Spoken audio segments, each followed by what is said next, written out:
Deus. Queridos irmãos, recebam a graça e a paz do Senhor Jesus. Prazer muito grande estar aqui convosco nessa oportunidade ímpar e singular, a qual o Senhor nos concede e nos proporciona para juntos glorificarmos, exaltarmos, bendizermos o nome santo daquele que é, que era e que há de vir, o Senhor Deus Todo-Poderoso. Sem perda de tempo, eu gostaria que você abrisse a sua Bíblia juntamente comigo no livro profético do Novo Testamento, no livro do Apocalipse, capítulo 22. Nós vamos ler apenas um versículo para ganharmos tempo e para que por meio dele o Senhor fale ainda mais aos nossos corações pela exposição da sua infalível, inerrante e irrefragável palavra. Enquanto os irmãos encontram a referência anunciada, eu quero aproveitar para agradecer a Deus o privilégio de estar aqui com vocês pela primeira vez, conhecer aqui a família do amor, né? Essa igreja abençoada, estar aqui com irmãos queridos, servos e servas de Deus, que têm feito um trabalho excelente para que o nome do Senhor seja glorificado nesta cidade, e que, com certeza, ouviremos ainda muitos testemunhos de bênçãos, de milagres, de conversões, do que Deus está fazendo através deste lugar, através de vocês. Quem crê, diga amém. Deus continue abençoando cada vez mais ao pastor desta igreja, pastor Carlos, a sua família e a todos os obreiros que o ladeiam, que cooperam para que essa obra seja feita com tanta magnitude como nós temos visto aqui. Eu louvo a Deus, estou vindo de Guarulhos, onde resido e sirvo ao Senhor e à sua igreja ali na Assembleia de Deus, na área do ensino da palavra, coordenando o setor teológico da nossa região de Guarulhos. E eu louvo a Deus por participar da obra dele. Deus não precisa de nós para absolutamente nada. Ele é autossuficiente, ele existe por si mesmo. Então, mesmo assim, ele nos escolhe e nos faz sócios no seu milagre, nos faz sócios na sua obra. E isso é maravilhoso, é um privilégio, sim ou não? Um privilégio para nós participarmos disso tudo. E nós agradecemos a dele, porque isso é graça. Se tem uma definição de graça que eu gosto, dentre tantas que existem, é que a graça é o bem que Deus nos dá, sem nós merecermos. E ele nos concedeu esse bem, essa dádiva, a graça divina, que é um dom.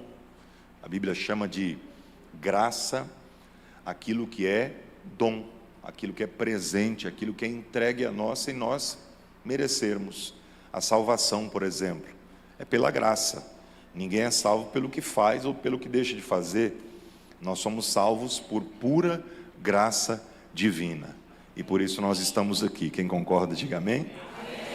Queridos, antes de ler o texto, temos muita coisa aqui a tratar, mas eu gostaria de só rapidamente apresentar alguns dos textos que Deus tem nos dado a graça de escrever. Eu trouxe dois dos títulos que o Senhor tem nos dado.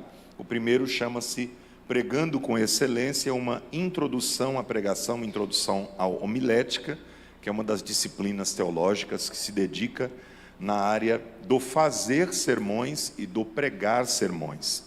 Mas esse livro, ele é um mini curso de pregação. Trata tanto do antes do púlpito, o que eu chamo de pré-púlpito, do período do púlpito, enquanto você está pregando, e o pós-púlpito. Por exemplo, tem capítulos aqui sobre o pregador e a fama, como lidar com isso. Eu já começo esse livro falando dos 4 verbos da pregação. Quais são eles? Ler, interpretar, explicar e aplicar. Ler, interpretar, explicar e aplicar. Se uma pregação não contém nenhum desses verbos, foi tudo menos uma pregação. Foi um discurso, foi uma palestra, foi uma aula, menos uma pregação. A pregação precisa possuir esses 4 verbos. E aqui eu explico como fazer isso. Temos aqui também capítulos sobre oratória romana, como você melhorar a sua fala, retórica grega, expressão verbal, comunicação. Pregar o evangelho nada mais é do que comunicar o evangelho. E nós, nesse livro, aprendemos muito. Então, não vai só te ajudar para pregar em público, mas para falar em público em qualquer circunstância em que você necessite. Nós vivemos na era da comunicação, e quem fala melhor, quem se comunica melhor, sai na frente. Sim ou não? Sai na frente. Então esse livro vai ser uma bênção para você. E claro, eu ensino também como você fazer um esboço, como você criar um sermão, a introdução, o tema, o desenvolvimento do sermão, colocar uma ilustração, como chamar a atenção daqueles que estão lhe ouvindo, como você conseguir prender a atenção daqueles que estão diante de você, e tantas outras questões. O prefácio é do meu querido amigo pastor reverendo Napoleão Falcão, que foi e é ainda um dos maiores pregadores dessa nação. O segundo é o Sala Teológica, interpretando a Bíblia de maneira didática e profunda. Esse livro, temos 4 cursos, Sala Teológica, 1, 2, 3 e 4, e aqui ele é dividido em 2 partes. Esse curso, esses livros, eles estão alcançando aí cerca de 50 nações, mais de 25 mil alunos. Então tem sido uma bênção. Eu divido ele em 2 partes. A primeira parte eu explico o que é exegese, o que é hermenêutica, o que é exegese, quais são os princípios fundamentais da interpretação bíblica. Por exemplo, a Bíblia interpreta a própria Bíblia. A melhor intérprete para a Bíblia é a própria Bíblia. A Bíblia explica-se a si mesma. Então a Bíblia diz o que quer dizer e quer dizer o que diz. E aqui se ensina a respeito desse assunto. Na segunda parte, eu falo sobre, é uma parte que eu gosto muito, sobre mais de 40 versículos que muitas vezes são mal interpretados por aqueles que não se aprofundam como deveriam nas Escrituras. São vários versículos, vou citar só um aqui para não perder o tempo da pregação, que é precioso. Lá em Romanos capítulo 12, versículo 13, está escrito assim: comunicai com os santos nas suas necessidades, segui a hospitalidade. Aí a gente lê, o versículo está aí na tela, a gente lê esse versículo à primeira vista, o que ele quer dizer? Quando eu estiver com uma necessidade, eu comunico com os santos, eu falo para alguém, para que alguém me ajude. Só que o versículo diz exatamente o contrário. O texto diz: comunicai com os santos, ou seja, compartilhai com os santos, e não é falar aqui, é compartilhar do que se tem. Compartilhai com os santos, os crentes, nas suas necessidades. Não precisa nem no grego, na língua portuguesa já resolve. Ou seja, nas necessidades deles. Se você sabe que alguém, um servo de Deus, um crente, está passando por alguma necessidade, você pode ajudá-lo, tendo aquilo que ele precisa, você deve fazer isso. Então, comunicar e compartilhar com os crentes nas necessidades deles.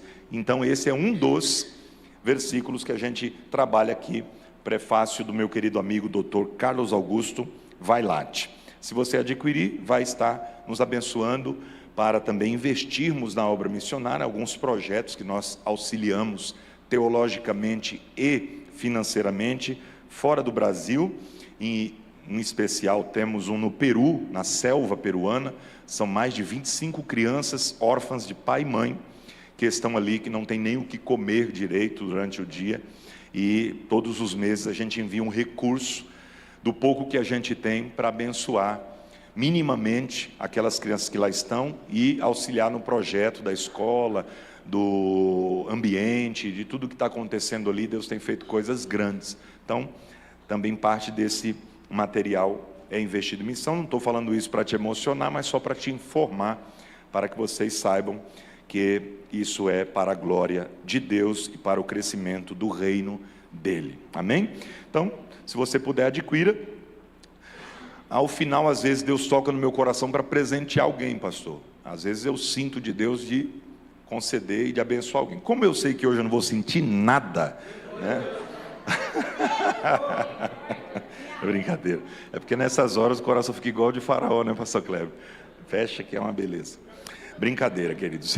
Os irmãos saberem que eu não estou falando isso da boca para fora, esses aqui já estão separados para o pastor, tá bom?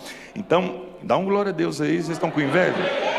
Se alegrar com os que se alegram, né? Por favor, ora. Muito bem, queridos. Sem mais delongas, queridos, vamos ler aqui Apocalipse, capítulo 22, louvar a Deus pelos irmãos que louvaram a Deus. Aqui, essa banda abençoada, cantores, músicos, ao pastor Kleber, que ministrou ontem. Eu falei para ele, hoje você não vai vir, vai ficar em casa quietinho, vai descansar, já pregou ontem, né? É um grande mestre da palavra, mas veio aqui com muita humildade para ouvir a palavra de Deus. Não vai aprender nada, mas vai ouvir, vai glorificar o nome de Jesus, né? Muito bem, queridos, vamos ao texto. Está escrito assim: eis que venho sem demora, bem-aventurado aquele que guarda as palavras da profecia deste livro, ou seja, o livro do Apocalipse. Vamos ler de novo? Eis que venho sem demora, 22, versículo 7. Bem-aventurado aquele que guarda as palavras da profecia deste livro. Quem pode diga glória a Deus? Muito bem, queridos irmãos, o texto que nós lemos, indiscutivelmente é um dos textos mais emblemáticos e pujantes das páginas áureas do Novo Testamento, isto é, do período da era cristã. Esse texto é um texto profético. O livro do Apocalipse é um livro profético, inclusive é o único livro profético do Novo Testamento, diferentemente do Antigo, que possui vários textos proféticos, os profetas maiores, Isaías, Jeremias, Ezequiel, Daniel, os profetas menores, que vão de Oséias até Malaquias, que são os 12, mas no Novo Testamento nós temos um livro profético, que é o livro do Apocalipse. A palavra Apocalipse assusta algumas pessoas. Nós vivemos um período em que algumas pessoas possuem uma espécie de apocalipticofobia. Eles não podem ouvir a palavra Apocalipse, que eles já ficam com medo, porque eles acham, de maneira equivocada, que o livro do Apocalipse é um livro de terror, que é um livro de tragédias, que é um livro de medo, de assolações, e não. O livro do Apocalipse é um livro de esperança, aleluia. É um livro que conta a vitória final da igreja, que demonstra que no fim de todas as coisas, sendo ele a conclusão e o desfecho da história, porque a história ela não é cíclica, a história ela é linear, tem começo, meio e terá um fim, e Deus já está lá no fim. A Bíblia diz que Deus, usando o profeta Isaías, pronunciou e vaticinou as seguintes palavras: eu, Senhor, conheço o fim desde o começo. Esse é o Deus que nós servimos, um Deus que conhece todas as coisas, porque Ele é onisciente, onipresente, onipotente, eterno, imutável, está aqui e nós podemos sentir a sua presença. Então o livro do Apocalipse, a palavra Apocalipse é a junção de duas palavras gregas. Quem está me ouvindo diga amém. Apo e kaliptos, a palavra e o prefixo apo no grego significa para longe, para distante de alguma coisa. Por isso que nós temos palavras no Novo Testamento que têm o mesmo prefixo, dando a entender isso. Apostasia, quem se distanciou da fé, se desviou, abandonou. Apóstolo, aquele que é enviado para pregar longe, aquele que foi enviado por Deus para distantes lugares. E apocalipse, que nós temos aqui no original e na tradução Apocalipse para nós em português, que vem de caliptos, a segunda parte, o sufixo caliptos significa trevas, escuridão.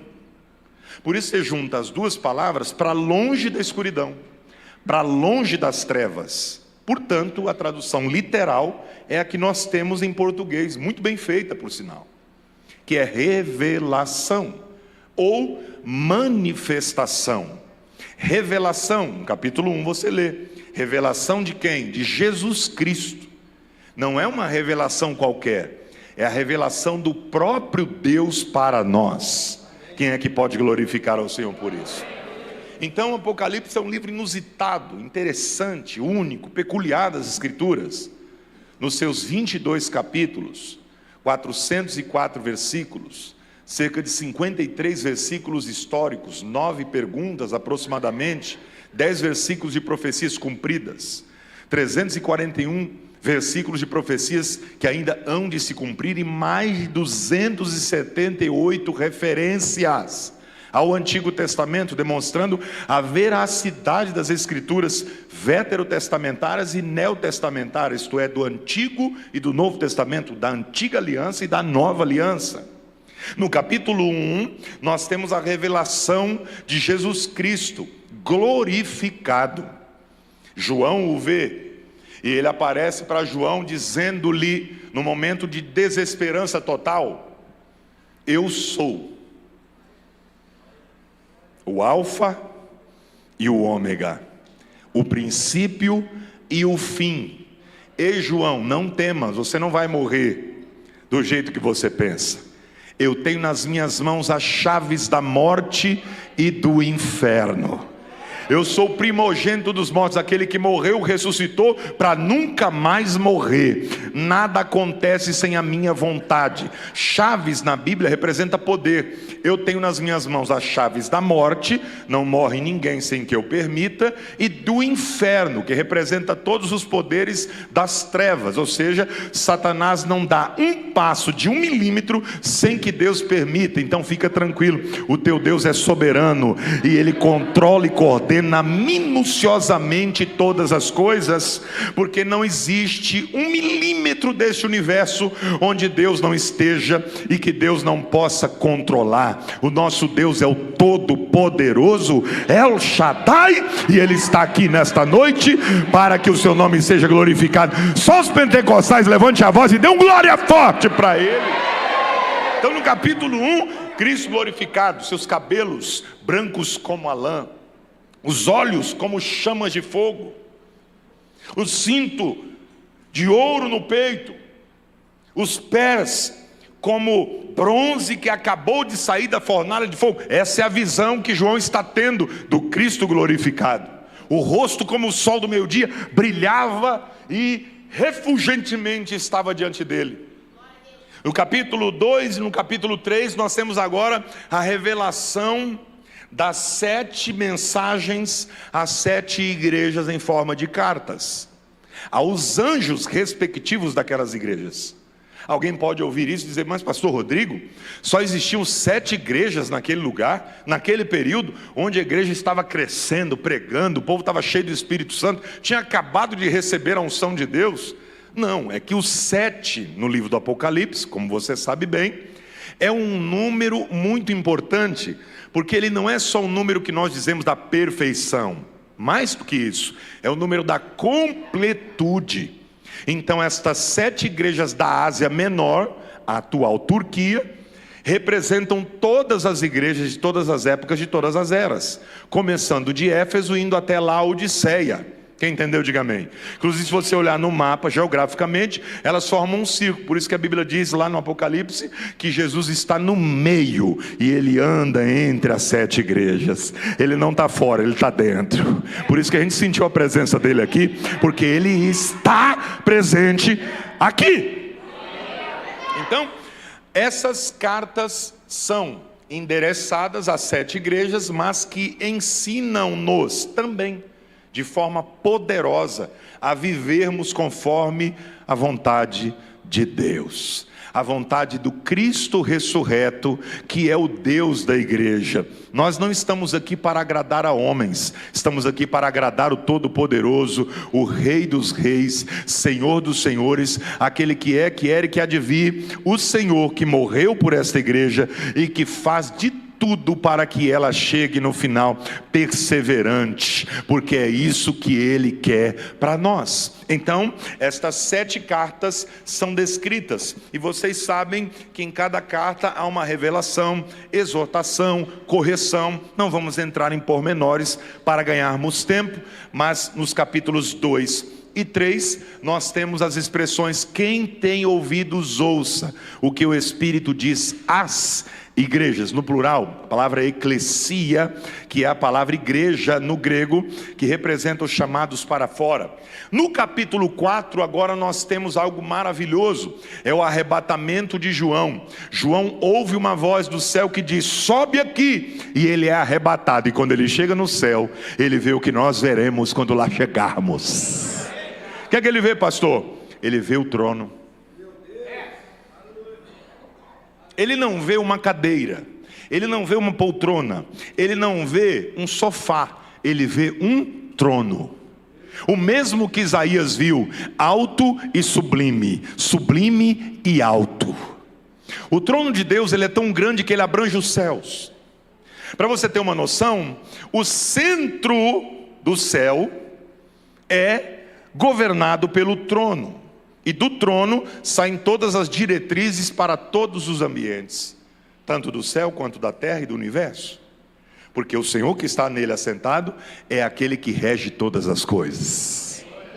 A Bíblia diz que quando ele chegou lá, ele viu um trono e um assentado sobre o trono. Em volta do trono tinha um arco celeste, um arco-íris, como a gente chama aqui na terra. Alguns não gostam da palavra arco-íris, porque íris representa uma deusa e tal, mas arco-íris, um arco celeste, só que ele é diferente do da terra, que tem 7 cores. Este arco-íris que João vê, ele é da cor de esmeralda, está em volta do trono do Todo-Poderoso. Em volta do arco celeste, que está em volta do trono do Todo-Poderoso, existem mais 24 tronos. E nos respectivos 24 tronos, 24 anciãos com vestes brancas e coroas nas cabeças, que representam os salvos, já glorificados, porque estão de vestes brancas e estão coroados. Só que o que é interessante é que eles tiram as coroas das cabeças, colocam diante dos pés do Todo-Poderoso que está sentado no alto sublime trono, e dizem: digno é o Senhor de receber toda a honra, glória e adoração. Santo, santo, santo é o quem está sentado sobre o trono. Em outras palavras, eles estão dizendo o seguinte: nós estamos aqui, mas não é mérito nosso. Quem merece honra, glória e louvores é aquele que está sentado no trono, é o Todo-Poderoso. Aleluia, está começando a esquentar. Então nós vamos para o capítulo 5, e no capítulo 5 nós temos a revelação da igreja triunfante. Aqui na terra a igreja ainda não é triunfante, aqui na terra ela é militante, ela é guerreira, é uma igreja que peleja. Tanto é que a nossa vida não é fácil.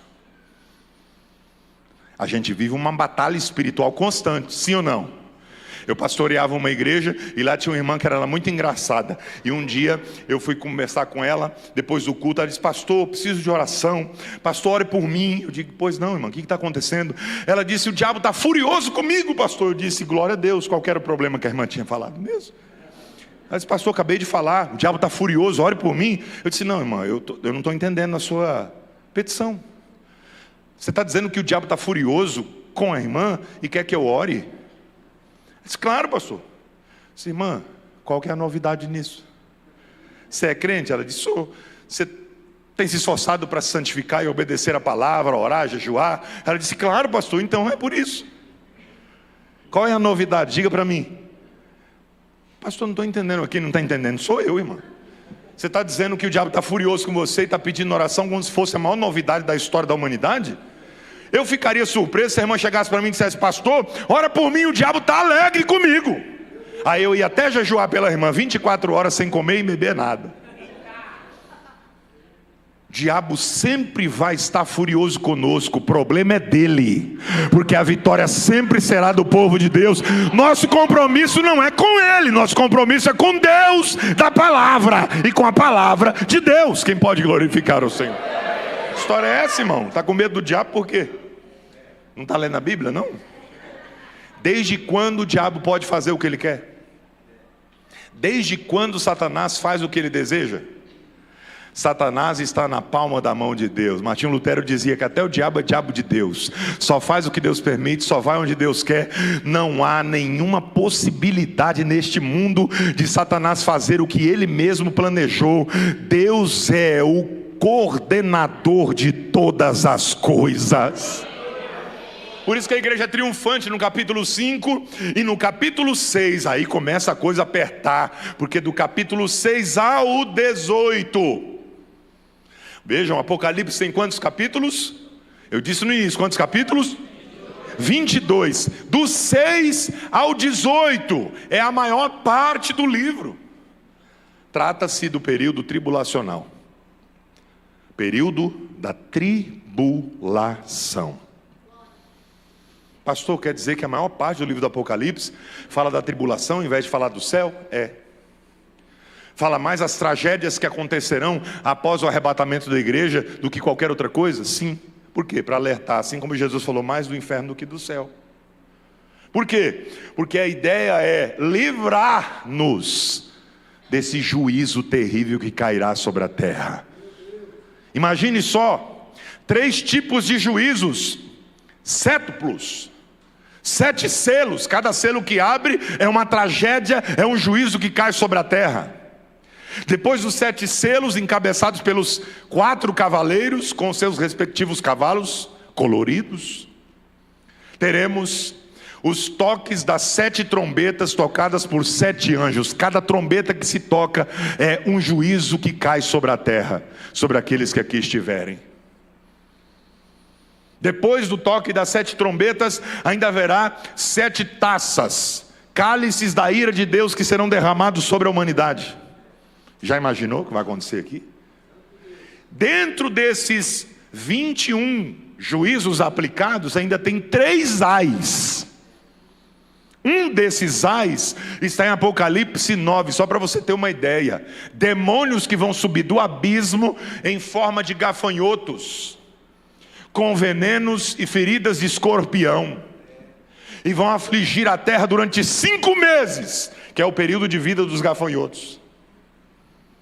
E vai atacar aqueles que não têm o sinal de Deus. A terça parte da terra vai ser destruída, a natureza vai ser atacada, as águas, as árvores, as florestas. Pastor, vai ser semelhante à Covid-19? Não. Pastor, vai ser semelhante à peste negra?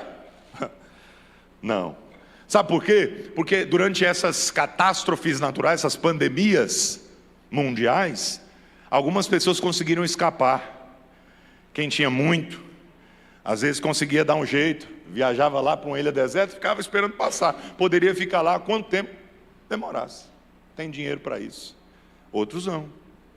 Só que na Bíblia nós temos a indicação que no período tribulacional será em toda a terra e ninguém escapará disso.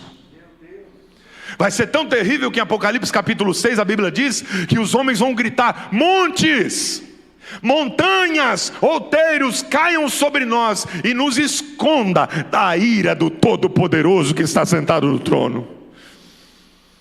Deus está falando conosco nesta noite: vigiai e orai, porque Deus não quer que nós sejamos afligidos pelos seus juízos. A Bíblia diz, e Paulo escreveu em Tessalonicenses, primeira carta, capítulo 5, versículo 9: Deus não nos destinou a ira, mas a aquisição da salvação. Deus não quer que você participe dos juízos, mas quer que você receba galardões no céu, no arrebatamento da igreja. Quem quer ser arrebatado aí, dá um glória a Deus.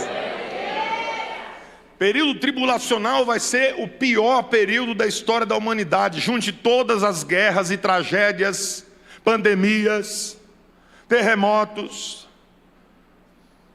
tragédias, catástrofes naturais, e não dá o período tribulacional. Jesus disse isso, não sou eu que estou inventando. Isso não é coisa da cabeça de teólogo. Jesus disse que nunca houve e nunca haverá dias como aqueles dias. Serão tão terríveis aqueles dias que ele disse que se aqueles dias não fossem abreviados, aqueles, tá? Não são os nossos dias que estão sendo abreviados, não, para de falar isso. Nossos dias não estão sendo abreviados, é ilusão nossa, por causa da nossa correria do dia. É o mesmo dia de 24 horas. Porque se aqueles dias não fossem abreviados, ninguém se salvaria, nem os escolhidos. Por amor aos escolhidos serão abreviados aqueles dias. Trevas, pragas, catástrofes, terremotos, guerras. O anticristo vai se levantar. O falso profeta vai auxiliá-lo nos prodígios. Aí a gente fica olhando, irmãos. Tudo que a Bíblia diz, como palavra de Deus que é, se cumpre, sim ou não? Aí alguém lê e qualquer coisinha que acontece, qualquer guerra, já quer ligar a um versículo, né? Não pode acontecer nada lá em Israel. Opa, isso aí estava para... Calma, irmão. Calma, não é assim. É claro que os indícios de que aquilo que está escrito haverá de acontecer numa escala muito maior do que nós temos visto, a gente pode contemplar agora. Mas são vislumbres apenas. Não são as tragédias e os juízos de Deus ainda. Serão muito piores. Serão muito piores. Então a pessoa vê qualquer coisinha acontecendo. Opa, isso aí já... Não, calma. Se os líderes políticos... Porque o anticristo vai ser um líder político, sim ou não? Sim ou não? Se os líderes políticos que não têm 3 neurônios conseguem arrastar multidões pelo Brasil e pelo mundo. Engraçado ver o rosto de vocês. Está falando de quem? Estou falando de todos. De todos. Não estou especificando um. Claro que um tem menos que outro, né? Mas eu estou falando de todos eles. O cara não sabe falar, não sabe se expressar, não sabe concatenar um pensamento. E ele consegue arrastar multidões. Estou falando no mundo inteiro isso acontece. E não é só aqui no Brasil não. Isso é um fenômeno de todo o planeta. O pessoal fala, mas nos Estados Unidos não acontece. Irmão, Joe Biden foi presidente dos Estados Unidos. A Dilma deles. Aqui acontece, em todos os lugares acontece. Diga amém. Imagine o anticristo, que será um homem extremamente preparado, um intelectual, um homem que entende de governo, que entende de geopolítica, que entende de economia, que entende de linguística, de neurolinguística, de filosofia, de biologia. Será um homem extremamente preparado e de religião e Bíblia. Se hoje as pessoas ouvem um político endemoniado falando e dizem, olha, ele é um homem de Deus. Imagine o anticristo. Até os judeus serão enganados por ele. Ele fará um pacto com muitos judeus e nações vizinhas, aliança. Daniel capítulo 9, versículo 27. Enganará muitos. As pessoas cairão no conto. A coisa não vai ser fácil. Satanás vai agir por trás. As pessoas serão enganadas em massa. É o cavaleiro do cavalo branco do Apocalipse 6. A Bíblia diz, ele vem montado num cavalo branco com um arco sem flecha. Para que serve um arco sem flecha? Diga para mim. Para nada. Mas ele tem o arco na mão. Isso indica que a flecha a qualquer momento será usada. É a falsa paz.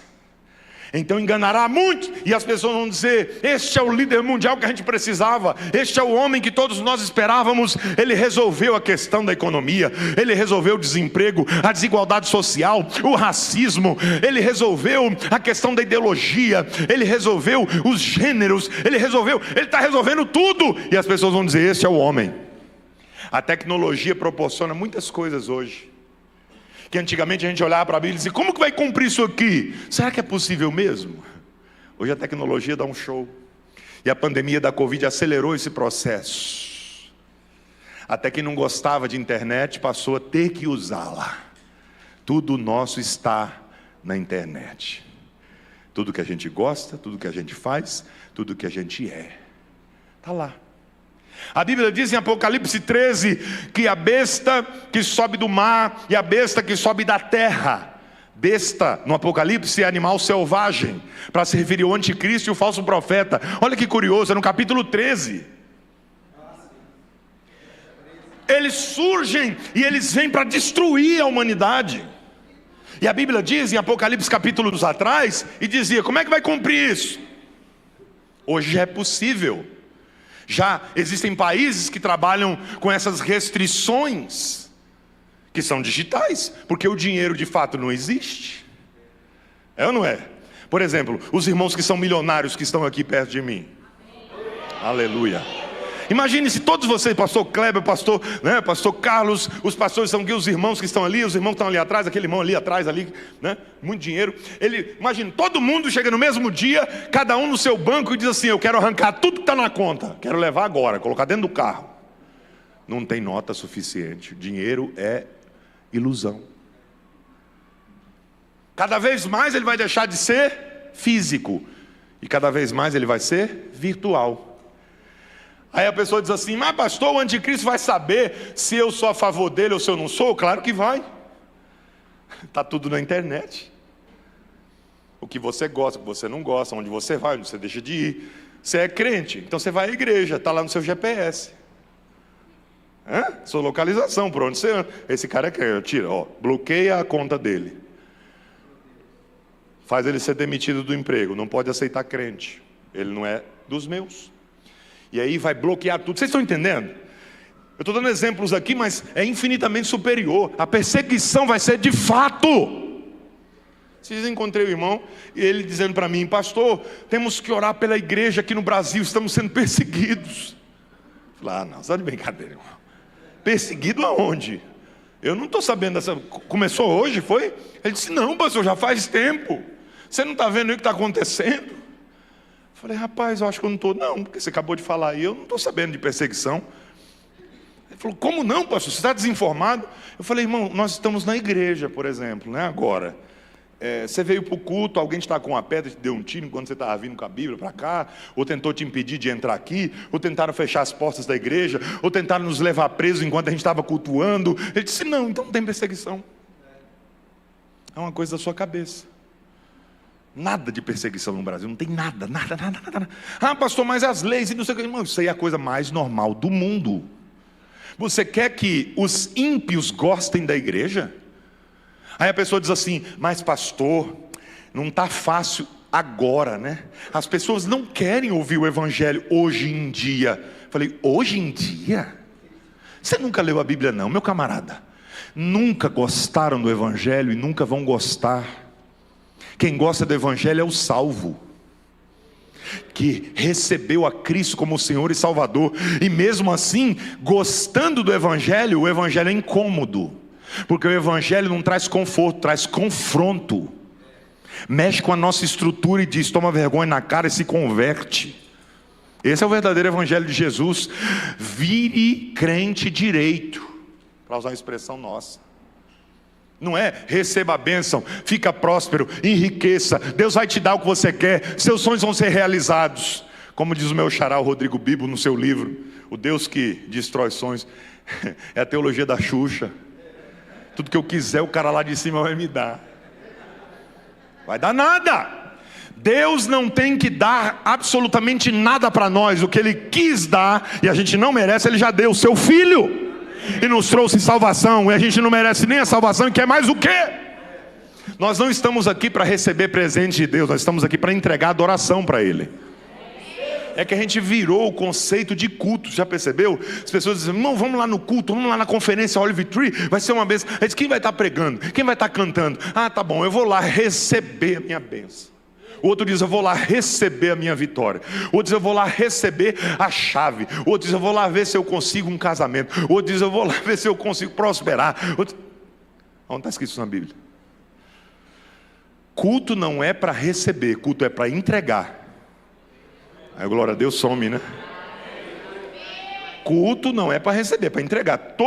Na Bíblia inteira. Você não vai ver ninguém dizendo assim, eu vou lá para o culto para receber a bênção de Deus. Não, a bênção de Deus é ir para o culto. Quer maior bênção que essa? Ser salvo na pessoa bendita de Jesus. Irmão, você estava indo para o inferno e eu também. Jesus entrou na frente e disse: esse caminho não é para você não, segue por esse aqui. E a gente recebeu informação, recebeu a palavra e foi guiado pelo Espírito Santo. A gente estava indo a passos largos para o inferno e agora nós estamos indo para o céu. Por isso Satanás nos odeia tanto, porque de onde ele veio, para lá nunca mais ele volta. Ele veio do céu e vai para o lago de fogo. E nós viemos do pó. Ah, não. Não foi nem do barro, que o barro a gente usa para alguma coisa. Pó! E vamos para o céu. Por isso que Satanás quer nos destruir o tempo todo, mas graças a Deus que nos dá vitória por nosso Senhor e Salvador Jesus Cristo. Levante a sua mão e glorifique ao Senhor. O anticristo, o falso profeta, haverá uma catástrofe mundial. E nós estamos vendo todos os indícios de que isso de fato haverá de acontecer. Porque a palavra de Deus não cai por terra. Aí vem Apocalipse capítulo 19, a segunda vinda gloriosa de Cristo com a sua igreja. A Bíblia diz em Apocalipse 19, aleluia, aleluia, aleluia, aleluia. 4 vezes. Quantas vezes a palavra aleluia aparece em Apocalipse 19? 4. Sabe quantas vezes a palavra aleluia aparece na Bíblia inteira? 28. 4 só em Apocalipse. E as outras 24? Só nos Salmos. Para nós parece uma palavra tão peculiar, né? Dá a impressão que aparece toda hora na Bíblia. Só aparece em Salmo e Apocalipse. Só 4 estão em Apocalipse 19. Por quê? Aleluia, a palavra aleluia no hebraico, ela não significa, como alguém pensa, louvado seja o Senhor. Não. A palavra aleluia não é uma adoração em si, é um convite à adoração. Ela não significa louvado seja o Senhor, ela significa louvai ao Senhor. Então não é uma adoração, é um convite à adoração. Então todas as vezes que você ouvir alguém dizendo assim, aleluia, você diga glória a Deus, diga alguma coisa, uma palavra de adoração. Por quê? Porque é um convite. A palavra aleluia vai aparecer agora. Por quê? Porque a igreja está voltando, que Jesus está montado num cavalo branco. A Bíblia diz que na sua coxa, na sua roupa, na altura da coxa está escrito Rei dos Reis e Senhor dos Senhores. Ele volta e a Bíblia diz que ele vai vencer o anticristo e o falso profeta de uma forma muito difícil. Nossa, como vai ser difícil a batalha entre Jesus e o anticristo, o falso profeta e Satanás. Vai ser tão difícil que Paulo descreve em 2 Tessalonicenses capítulo 2. Com o sopro da sua boca vencerá o anticristo, o homem da iniquidade. Sabe por quê? Porque Deus não tem inimigo. Vou repetir, quem tem inimigo somos nós. Deus não tem inimigo, Deus não tem adversário. Deus não tem adversário. Quem tem adversário é quem tem alguém que se opõe a ele no mesmo nível de força. Deus tem alguém no mesmo nível de força e poder que ele. Por isso que você nunca vai ver na Bíblia Satanás tentando enfrentá-lo. Você nunca vai ver na Bíblia. Por isso que Deus, não sendo covarde, ele nunca enfrentou o diabo. Que o dia que ele fizer isso, Satanás deixa de existir, vira poeira cósmica. Ele usa a igreja, ele usa os anjos, ele usa a natureza, ele usa a igreja, o seu exército, eu e você. Quem pode glorificar ao Senhor? Então é interessante que você vê que em Apocalipse 19 volta, acontece a segunda vinda gloriosa. Ele vem com os seus. E o interessante, queridos irmãos, é que quando ele volta, ele vence Satanás, lançando-o no abismo e o aprisionando por 1000 anos. O anticristo e o falso profeta são lançados no lago de fogo e enxofre. Esta é a segunda morte. E a igreja triunfante, um corpo glorificado, vai reinar na terra durante 1000 anos. Apocalipse capítulo 20. 1000 anos de prosperidade, de paz, de alegria. É interessante, esse dia eu estava num debate com um presbiteriano da Universidade Mackenzie, e aí ele estava debatendo um assunto sobre a prisão de Satanás e o milênio, e ele disse: não, Satanás já está preso, porque o milênio já está acontecendo. Eu disse: meu Deus, então quer dizer que Satanás está preso e está fazendo tudo isso preso? Então ele está preso no Brasil, não é possível. Só pode, né? Com a ajuda dos ministros do STF. Está filmando não, né? Misericórdia. Então o Xandão me pegar, eu estou lascado. Então o que acontece? Não, ele não está, porque a Bíblia diz que depois que ele for preso, ele não poderá enganar as nações. Por 1000 anos. Haverá uma restauração na natureza. 1000 anos de paz e prosperidade. Cristo vai reinar literalmente em Jerusalém. E de Jerusalém. Alguns entendidos e eruditos no assunto dizem que Davi será o seu co-regente, o vice-presidente. Dá para dar um glória aí ou não? Imagina, Jesus governando todo o mundo, paz e prosperidade. A Bíblia diz que no milênio vai ser tão glorioso que a natureza vai ser restaurada, que os animais deixarão de ser agressivos. O lobo conviverá com o cordeiro, a serpente deixará de ser do jeito que é. Você vai fazer cafuné no leão, e ele não vai te matar. Vai. Então o que vai acontecer? Tudo isso, as pessoas vão viver muito mais. A Bíblia diz que o jovem terá 100 anos, será como uma árvore. Porque a natureza vai começar a ser restaurada. É uma preparação para o novo céu e nova terra. É uma preparação para receber a nova Jerusalém que desce do céu. Irmão, eu não vejo a hora de acontecer isso. Nós vamos contemplar e nós vamos experimentar tudo isso. Quando a trombeta tocar, e eu acredito, e não precisa crer como eu, que será antes da tribulação e nós seremos arrebatados, o corpo será glorificado. Irmão, isso aqui é demais. Sabe o que é o corpo glorificado? A Bíblia diz em 1 Coríntios capítulo 15, versículo 51, Paulo escrevendo à igreja diz assim: na verdade vos digo um mistério. Que mistério, Paulo? Algo que nunca ninguém disse. Então revela para nós. Na verdade, nem todos morreremos, mas todos seremos transformados. Você entendeu isso? Nem todos vamos morrer, Paulo está dizendo. Ninguém nunca falou sobre esse assunto.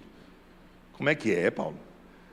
A gente já ouviu falar de ressurreição do corpo, a gente já ouviu falar da ressurreição dos últimos tempos. Agora esse negócio de não morrer, ser transformado com o corpo ainda em vida, quando? No momento, num abrir e fechar de olhos, ante o toque da última trombeta, porque a trombeta soará e os mortos ressuscitarão incorruptíveis, e nós, os que tivermos vivos, seremos transformados. Nós vamos para o céu. Se a igreja passasse pela tribulação, coisa que eu acredito que não vai acontecer, não haveria nenhuma necessidade de arrebatamento. Para que vai arrebatar a igreja depois que a tribulação já acabou? O corpo vai ser glorificado depois, porque o arrebatamento vai ser depois, nessa visão pós-tribulacionista. Então o corpo é glorificado, para quê? Não sei. Haverá um arrebatamento, aí vai até as nuvens, a gente chega lá, corpo glorificado, vestes brancas. Jesus, chegamos aqui, agora o Senhor vai nos levar para o céu. Ele diz: não, vamos voltar para a terra. Mas Jesus, eu já vim de lá, eu queria, céu, casa do Pai, aquela coisa, O Senhor disse, há muitas moradas, lembra? João 14, mas eu mudei de ideia. Agora eu sou pós-tribulacionista. Não há necessidade de arrebatamento se for pós-tribulacional. Agora, se é antes, aí sim, aí tem um motivo. Como guardar essa palavra da minha paciência? Eu vos guardarei da hora da tentação, da tribulação, que há de vir sobre todo o mundo. Apocalipse 3, 10. É da ou é na? Está escrito lá o quê? Da hora ou na hora? É da, ek no grego, que tira antes. A igreja não passa pela tribulação segundo essa visão. O texto é claro, que há de vir sobre todo mundo. Daniel foi livre na fornalha ou da fornalha?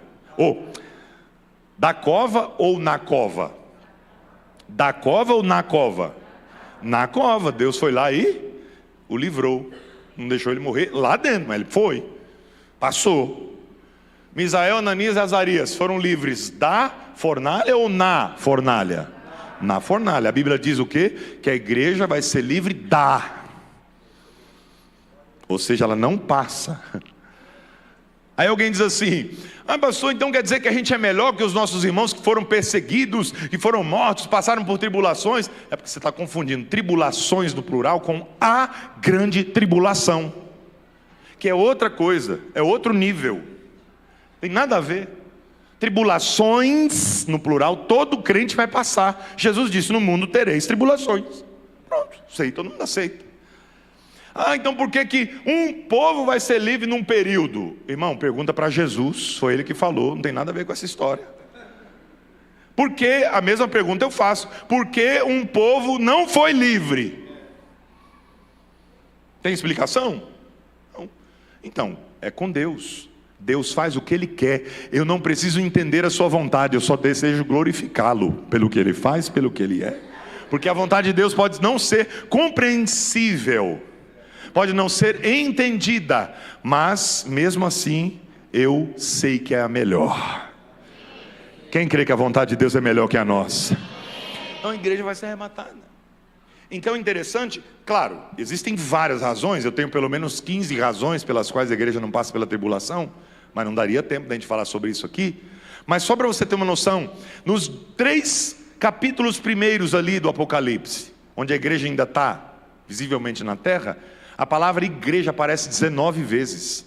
Depois que João é arrebatado, representando nosso arrebatamento no período da tribulação, nenhuma vez a igreja aparece. Nenhuma, pode ver. Todo o período da tribulação, do 6 ao 18, não aparece a igreja. Por quê? Foi arrebatada. Quer ver um versículo? Vou dar só uma cerejinha para vocês. Apocalipse, coloca para nós aí, capítulo 13, versículo 9. Apocalipse 13, 9 e Mateus 13, também versículo 9. Apocalipse 13, 9, o que está escrito?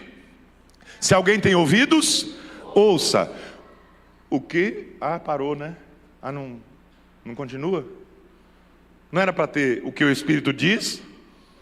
As igrejas. Não falou isso 7 vezes no capítulo 2 e no 3? Por que agora não tem mais? Porque esse período da tribulação a igreja não está mais.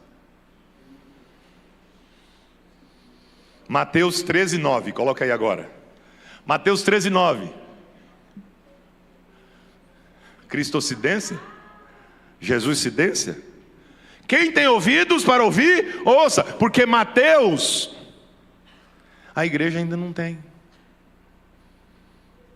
Aqui, a igreja ainda não existe. Tem um protótipo ali entre os discípulos, mas ainda não é igreja. Então ele diz para os judeus: quem tem ouvidos para ouvir, ouça. Por que ele não continua?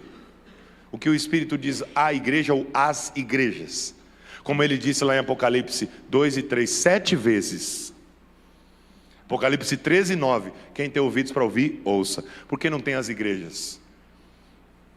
Nenhum tribulacionista consegue responder. Fiz essa pergunta num debate ao pastor presidente da igreja metodista, que é pós-tribulacionista, um homem de Deus, e ele não soube responder. Ninguém sabe. Por quê? A igreja não está na tribulação, porque a igreja foi arrebatada para o céu. Porque se não, olha só, se a igreja não for arrebatada antes da tribulação, ela nunca vai para o céu. Já parou para pensar nisso? Então, para o irmão que defende esse posicionamento, amém, não tem problema, não é herege, não vai para o inferno por causa disso, não tem problema algum. Mas é triste, por quê? Porque se a igreja passa pela tribulação, ela nunca vai para o céu. E Jesus prometeu: na casa do meu Pai há muitas moradas. Se não fosse assim, não teria dito. Então, não perturbe o vosso coração. Por quê? Na casa do meu Pai tem muitas moradas. E eu quero que aonde eu estiver estejais vós também. Aonde é a casa do Pai, pelo amor de Deus? O próprio Jesus responde, Mateus capítulo 6. Quando vocês forem orar, orem assim: Pai nosso que está? Que está? Onde o Pai mora? Onde é a casa do Pai? Para onde a igreja vai no arrebatamento? Então levante a sua mão e glorifique ao Senhor. Nós vamos para o céu. Pastor, quantos céus existem? Eu não sei quantos existem. Os judeus dizem 7 céus, cada céu tem um arcanjo, mas a gente não é judeu e não está falando de mística judaica, né? Então vamos ficar com a Bíblia. A Bíblia fala de 3, não diz que só são 3, fala de 3. Primeiro céu, o céu das nuvens. Você olha e você contempla, olho nu. Pastor, para ir para o primeiro céu, precisa ser crente, precisa ser salvo? Não, você compra uma passagem de avião aí, na Gol, na Azul, sei lá onde você gosta de voar, paga em 10 vezes, foi para o céu. Primeiro céu, pastor, me empolguei. Para o segundo céu é o céu intermediário, né? Chamado de Messorâneos no grego, entre o terceiro e o primeiro. Como é que faz? Precisa ser crente salvo para ir para o segundo céu? Não, precisa ser rico. Fala com o Elon Musk, fala com o Jack Bezos, fala com essa galerinha aí, né? Fala com o pastor Carlos, aí você vai conseguir, né? Imagina que legal, faz um cursinho na NASA e você vai ver a terra pelo lado de fora, aleluia. Eu tenho vontade de fazer isso. Então vai acontecer. Agora, precisa ser salvo? Não. Pastor, me empolguei. Então para ir para o último céu, o terceiro céu aí, tem que ser crente? Agora tem. Porque o transporte é diferente. Não é asa delta, não é dirigível, não é avião, não é balão, não é helicóptero. É João capítulo 14, versículo 6. Eu sou o caminho, o caminho, o caminho, o caminho. Vou dizer até você dar um glória a Deus. O caminho, a verdade e a vida. E ninguém vem ao Pai se não for por mim. O transporte é Cristo. Eu tenho uma ótima notícia para quem é crente aqui. Só quem está crente está vivo. Dá um glória a Deus aí. Olha só que interessante. Nós já estamos nessa aeronave espiritual. O check-in já foi feito, a passagem já foi comprada pelo sangue. Nós já estamos sentados nas poltronas com os cintos afivelados. Eu vou dizer, eu não sei se eu digo o nome do piloto. Posso dizer o nome do piloto? Espírito Santo. E logo, a gente está taxiando na pista já. Logo, o Espírito Santo, que é o piloto, vai puxar o manche, a igreja vai decolar o encontro do Senhor nos ares. Ninguém nos tira de lá. Seremos levados. Ninguém vai poder nos impedir. Nem a lei da gravidade, nem os incrédulos, nem os ateus, nem os seus intelectuais, nem os marxiistas, esquerdistas, nem tudo quanto é isso que existe. Deus vai nos levar. Quem acredita nisso, glorifica o Senhor. Nós vamos para o céu. Deus quer que alguém se perca? Não. Deus quer que todos sejam salvos, cheguem ao pleno conhecimento da verdade. Só que infelizmente alguns não querem. Amam o pecado, o mundo e a corrupção. Como é que Deus vai salvar essa pessoa? Se ela não o ama e não quer nenhuma comunhão com Ele. C.S. Lewis, um dos maiores escritores de todos os tempos, ele tem uma frase que eu gosto muito, dentre tantas. Ele diz assim: no final só haverão 2 tipos de pessoas, 2 grupos. Quantos grupos?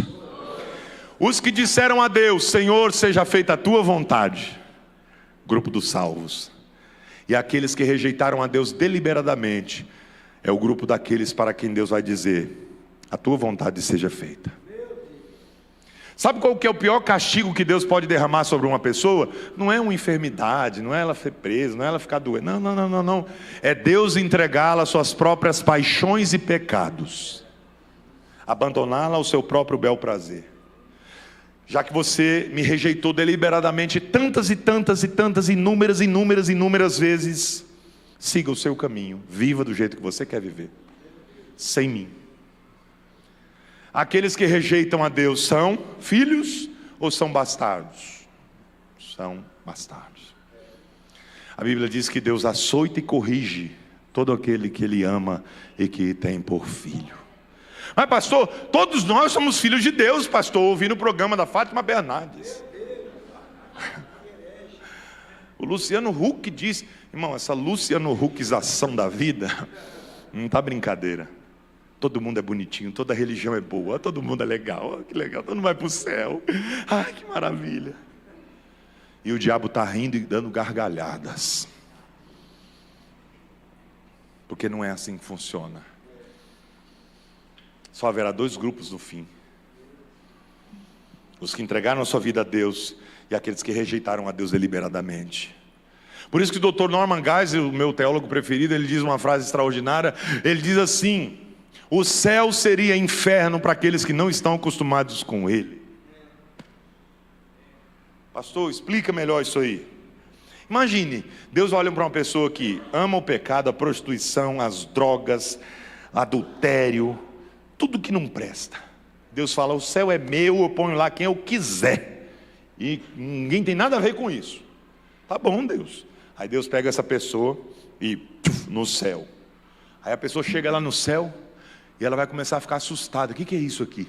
Todo mundo adorando, todo mundo glorificando, todo mundo, né, na santidade pura. Ele vai dizer: ei, onde eu estou? Você está no céu. Não, no céu? Não quero. Onde é a droga aqui? Onde é que compra? Onde é a balada? Onde é o bordel? Onde é que adultera? Não tem aqui. Onde é que corrupção? Onde é que vai? Não tem nada disso aqui.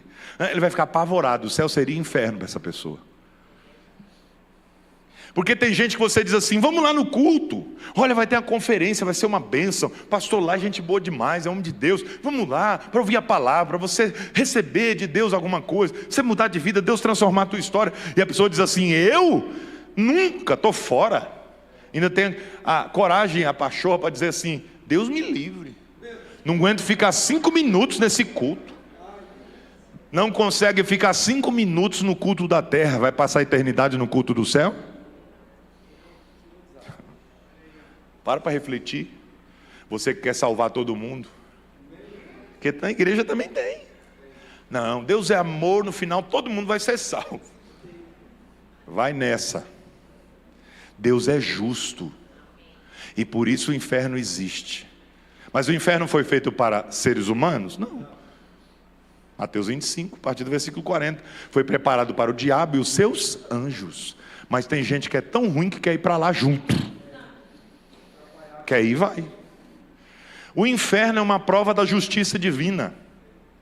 Uma vez um ateu se aproximou do crente e disse assim: vocês dizem que Deus é amoroso e Ele criou o inferno para lançar os seus filhos lá dentro, para eles sofrerem eternamente. Que Deus amoroso é esse? Aí o crente, muito inteligente, não era bobo, olhou para ele e disse assim: você está preocupado com o inferno por quê? Você acredita nele? Ele disse: não. Então pronto. Você não crê no inferno, está querendo discutir sobre o inferno? Então você diz que Deus é tão amoroso, tão bondoso, vai lançar os seus filhos. Em primeiro lugar, quem é lançado no inferno não é filho de Deus. Para ser filho de Deus, João capítulo 1, versículo 11, veio para o que era seu, os seus não receberam, mas a todos quantos o receberam, deu-lhes o direito, ninguém tinha, de serem chamados filhos de Deus. Por isso que a Bíblia diz assim, em Marcos 16, 15: ide pregar o evangelho a todos os filhos. Está assim? Como é que está lá?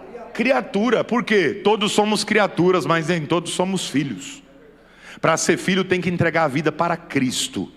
Quem não se entregou a Cristo é só criatura, mas nós somos filhos. Por adoção ainda. É mais maravilhoso. Porque fomos escolhidos pelo Pai. Não fomos nós quem escolhemos a Ele, foi Ele quem nos escolheu a nós. Dá para dar um glória melhor aí? Estou finalizando já, misericórdia, passou o tempo todo. Então nós temos essa ideia: Deus quer que todos sejam salvos, mas nem todos querem. Nem todos serão salvos. Por quê? Porque Deus é justo. Se o inferno não existisse, Deus seria injusto, porque homens como Adolf Hitler não pagariam pelos seus crimes. Porque vocês sabem, Hitler matou mais de 10 milhões de pessoas, 6 milhões só de judeus, negros, homossexuais, cristãos, testemunhos de Jeová. Aí quando ele viu que estava pegando, e que a guerra estava sendo vencida pelos inimigos, ele disse: o quê? Vou ficar aqui para ser punido? Puf, se matou. Que justiça é essa? Que um homem que faz o que ele fez, não paga pelos seus pecados, não tem inferno, acabou, morreu ali, já era. Não. O inferno vai provar que Deus é justo, para ele e para tantos que cometem iniquidades e que aqui na terra nunca serão punidos. Mas Deus tem um dia reservado para o juízo. Levante a sua mão e glorifique ao Senhor. Apocalipse 20, o milênio. Aí em Apocalipse 20, versículo 11, juízo final. O trono branco vai ser estabelecido depois do milênio. Aí, meu irmão, aí eu quero ver quem é macho. Aí eu quero ver quem é que a morte e o inferno e o mar darão seus mortos. Por que não fala o céu dará seus mortos? Porque quem tinha que ser salvo já foi. No juízo final ninguém vai ser salvo. Agora é só condenação. É o dia do veredito, da sentença final. Deus vai mostrar para cada pessoa por que ela está sendo condenada. Porque na verdade ela já sabe. Mas Deus vai registrar o juízo. Abriram-se os livros e abriu-se outro livro, que é o livro da vida. E quem não foi achado nele foi lançado no lago de fogo e enxofre. Esta é a segunda morte. E o inferno foi lançado no lago de fogo e enxofre. Mas a igreja estará glorificando ao Senhor, porque ela já está triunfante. Depois do juízo final, João disse: eu vi novos céus e nova terra. Tudo se fez novo. Tudo vai ser novo, irmão. Deus não gosta de coisa velha. Deus pode até gostar de coisa antiga. De coisa velha não. Velho não presta. Por isso que não é Velho Testamento, é Antigo Testamento. Antiga aliança. Porque ela é muito importante. O que vai acontecer? Novo céu e nova terra. Novo nome. Sabia que você vai ter um novo nome? Você que tem um nome que não gosta, aquele nome que você fala misericórdia. Quando alguém cita Jesus, tem misericórdia do meu nome. Vai ter um novo nome, dá uma glória a Deus. O novo nome de Cristo. Jesus vai ter um novo nome. A Bíblia diz, em Apocalipse capítulo 3, versículo 21, que Ele vai colocar em nós o nome dEle, o novo nome de Jesus, e o nome da cidade santa, Nova Jerusalém, vai estar em nós. Eu acho isso maravilhoso. Por quê? Porque o nome de Deus vai estar em nós, registrado. Você já percebeu que você só coloca o seu nome naquilo que é seu? Você compra um livro, igual você vai comprar o meu daqui a pouco. Aleluia. Aí você vai colocar seu nome, vai ou não vai? Por quê? Porque é seu. Você compra um carro, você coloca o nome de quem? O seu nome. Você compra uma casa, seu nome. Você casa, a mulher tem seu nome. Por quê? Porque te pertence. É seu. O nome de Deus vai estar em nós. Aí sim, é como se ele estivesse dizendo: propriedade exclusiva de Deus. Ninguém nos retira mais de lá. Novo céu e nova terra. Aí de repente ele olhou, Apocalipse 22, aqui finalizo. Ele viu Nova Jerusalém, a cidade santa, descendo do céu, como uma esposa ataviada para o seu marido. É na Nova Jerusalém que a gente vai habitar eternamente. A Nova Jerusalém, a Bíblia diz que o trono de Deus vai estar estabelecido ali. Lá não vai precisar de lâmpada, lá não vai precisar de luz, lá não vai ter lua nem sol. O Senhor vai iluminar a cidade. Quem pode adorar o Senhor Jesus por isso? Lá nós o serviremos. A Bíblia diz que o trono de Deus, do trono vai sair o rio da água viva, o rio da água da vida, puro como cristal. E ele olhou e viu de um lado e do outro do rio da vida uma árvore com frutos. E os frutos, eles são produzidos todo mês para a saúde das nações. Lá ninguém fica doente, lá ninguém fica enfermo. E outra coisa, o corpo vai estar glorificado. E o que é o corpo glorificado? É um fenômeno que ninguém sabe explicar. O corpo imortal e incorruptível. Não envelhece mais, não tem mais ruga, não engorda mais, não enfeia mais, o cabelo não cai mais. Você não está dando glória a Deus por quê, irmão? Por favor. Quem não falar vai passar a falar, quem não andar vai passar a andar, quem não tinha perna vai passar a ter, quem não tinha braço vai passar a ter braço, quem não ouvia vai passar a ouvir, quem não enxergar vai passar a enxergar. Vai ser o corpo perfeito, glorificado seja o nome do Senhor. Deus não faz nada pela metade. Fica de pé em nome de Jesus, senão eu vou pregar até amanhã.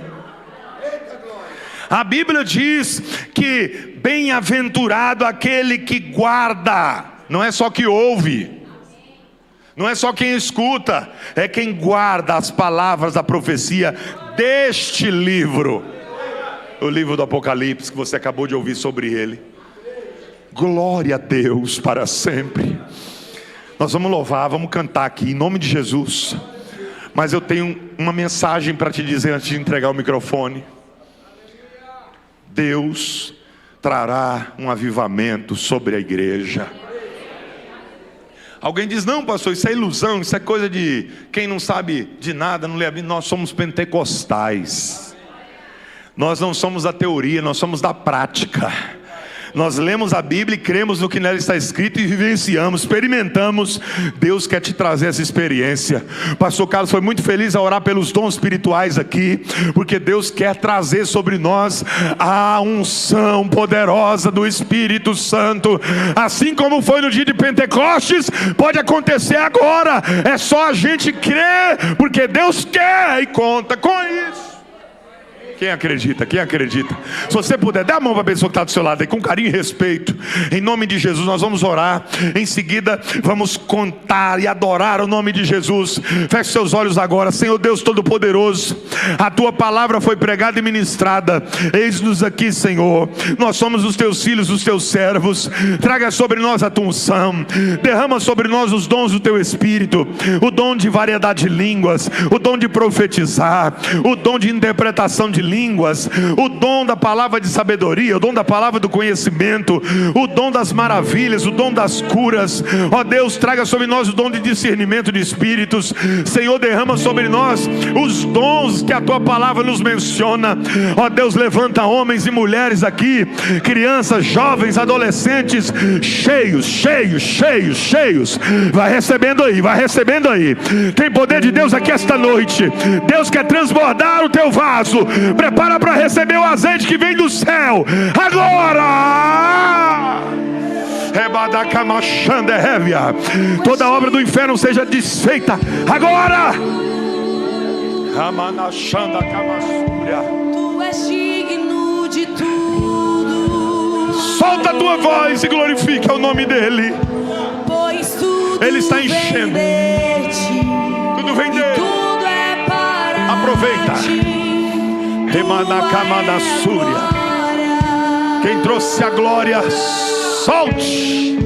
Tu és digno. Quem trouxe o aleluia, de ministre. tudo. Quem trouxe os dons, use-os.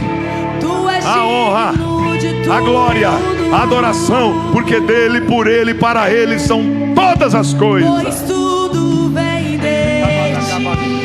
E tudo é para ti. Tua é a glória. Deus está trazendo poder sobre nós. Os santos rios, Mergulhe no oceano. Mergulhe no oceano do Espírito. Tem poder de Deus para a tua vida hoje. Tem unção de Deus para a tua vida hoje. Tem batismo no Espírito Santo para você aqui hoje.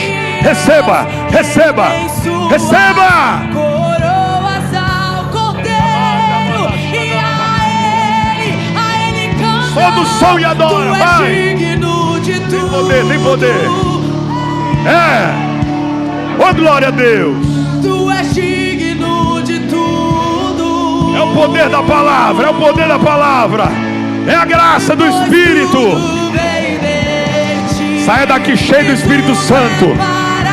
Saia daqui mergulhado, encharcado no poder. Tua é a Vai. glória pra todo sempre. E tu és digno.